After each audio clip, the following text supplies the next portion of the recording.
further around the mountain now, around Sleafmore. I'm going to take you to the deserted village. You can see it from the distance. Not focus on my fingers. Those are the houses. You can see all the fields where they used to be marked out. This was home.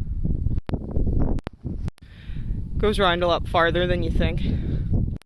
Now the only living things to call this place home are the sheep. I don't think this one's clocked on to the fact that I'm behind it.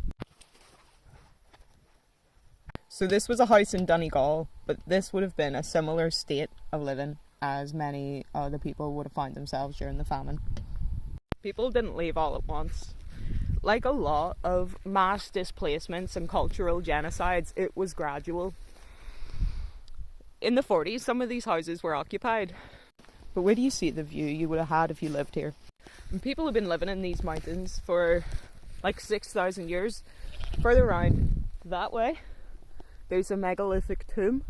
So the megalithic era, so that's about 6,000 years ago. So definitively, at least for 6,000 years, people called this mountain home. This right here was the doorway to someone's house. This used to be someone's home. And it's not anymore. But look at what views they would have had from here. I'm going to ask you genuinely, see if this was the view from your house, would you ever willingly leave? Or would you only do it because it was that or die? That's my question. And you see these mounds? This is where they used to grow the potatoes. This is where the crop failed. Now, if you know anything about history, you know that it was not that the potatoes were shit. We had a shit harvest and then we all died because we didn't know how to do any better. We were only allowed to eat potatoes. That was the only crop that we grew we were allowed to eat.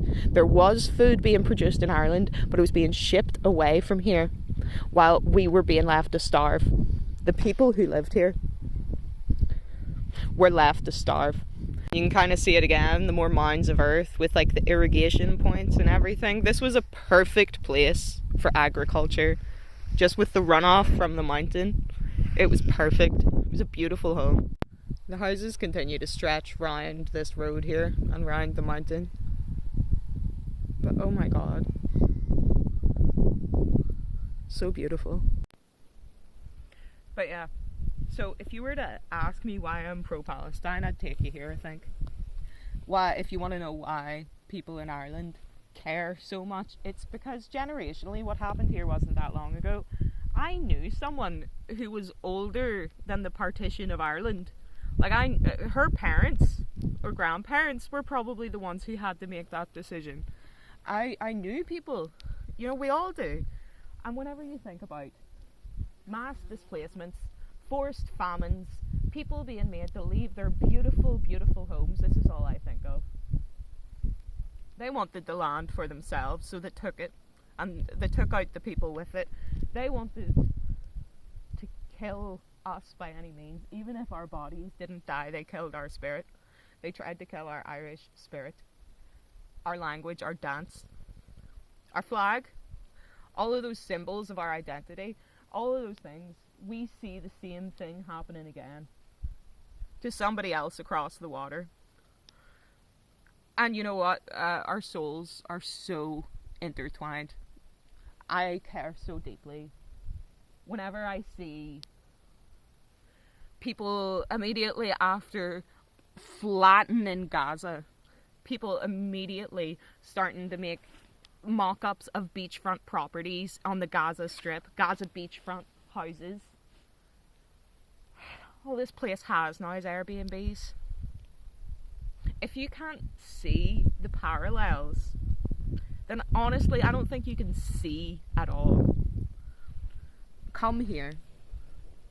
Come to the deserted village. Come to Achill Island. And don't just go to the cafes. Don't just go sit on the beach and surf. Actually come look at what was done to this place. The west of Ireland's population still has not recovered from the famine, from the Great Hunger. 1 million fled, 1 million dead. The west of Ireland never recovered. All it became was a tourist destination, and that will not happen to Gaza. Not while we're watching. I don't want to let it happen. So yeah.